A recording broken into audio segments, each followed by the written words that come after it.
haftalardan itibaren Peter Levy'nin 12 aşamalı travmayı iyileştirme kitabıyla bu kitaptan yola çıkarak burada gösterilen hareketleri bedenimizde olan bağlantımızı yeniden sağlamak için sizlerle paylaşmaya başlamıştım. Şimdi bazı mesajlar alıyorum. Hatta bir tanesi şu şekildeydi. İnsanları kandırmayın, kimse iyileşmiyor. Şimdi bizim amacımız, özellikle benim amacım, birilerini iyileştirmek için değil, kendisinde bazı sıkışıklıklar fark eden insanın kendi bedeniyle nasıl çalışmasının daha iyi olabileceği konusunda ona bir parça kendi gittiğim yolda da eşlik etmek. Yoksa bu hareketleri alıp bir başkasının üzerinde uygulamak için bu hareketleri sizlerle paylaşmıyorum. Öncelikle bunu söylemek istiyorum. Peter Levy'nin 12 aşamalı travmayı iyileştirme kitabında benim sizlerle paylaşmak istediğim bu hareketleri bir başkası üzerinde uygulatıp ona bu hareketleri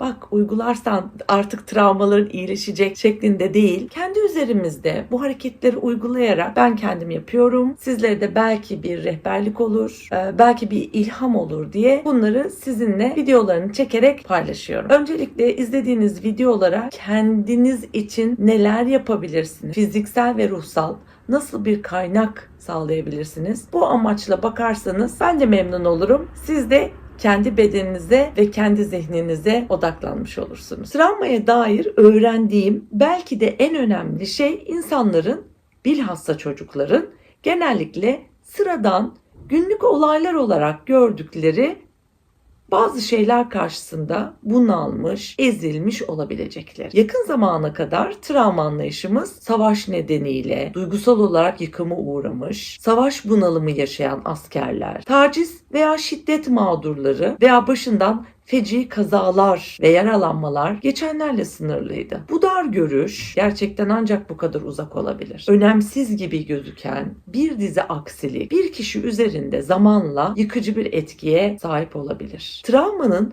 büyük bir felaketten kaynaklanmasına gerek yok. Sıklıkla görülen bazı tetikleyici olaylar şunlardır. Araba kazaları, hatta ufak tefek, çok küçük çapta bile kazalar olabilir. Rutin, invazif tıbbi prosedürler, yani vücuda bir şey enjekte edilmesi, kan alma da olabilir, iğne vurulma olabilir ya da anneler bilirler, bebekler ateşlendikleri zaman fitil uygulaması yapılırdı. Hani çok rutin, çok sıradan şeyler bile vücudun kendisine, kendi sınırlarına bir tecavüz olarak algılanabiliyor. Sevdiğimiz birinin kaybı, deprem, fırtına, sel gibi doğal afetler. Bunlar bilinen belki travma sebepleri. Peter Levin diyor ki genelde insanlar benden travmanın net olarak tanımlanmasını istiyorlar. 30 yılı aşkın, ki bu kitaplar neredeyse 20 yıl önce yazılan kitaplar.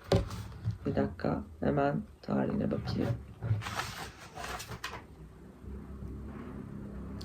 Evet, 2005'te yazılmış, gerçekten 20 yıl önce. Neredeyse bir 50 yıllık birikim var yani. Bildiğim şey, algılanan tehdide karşılık verme becerimiz bir şekilde yenik düştüğünde travma geçirdiğimizdir. Ya bu sebeple aynı olay farklı kişilerin başına geldiğinde aynı tepkiyi vermiyorlar. Kimi gerçekten bunu travma olarak algılıyor, kimi ise bir şekilde destekli olduğundan olabilir, beden ve ruhsal kaynakları çok daha kendini güvenli hissettirdiği için olabilir. Aynı şekilde tepki vermiyor ve bunu travma olarak algılamıyor. Kısacası travma bedenimizle, ailemizle, diğer kişilerle ve çevremizdeki dünya ile olan bağımızın kaybolmasıyla alakalı. Belli bazı hislerden, kişilerden, durumlardan ve yerlerden kaçtıkça seçimlerimiz de sınırlandırılmış hale gelir. Özgürlüğün kademeli olarak bu şekilde kısıtlanmasının sonucu canlılığımız ve hayallerimizin gerçekleştirme potansiyelimiz kaybolmasıdır.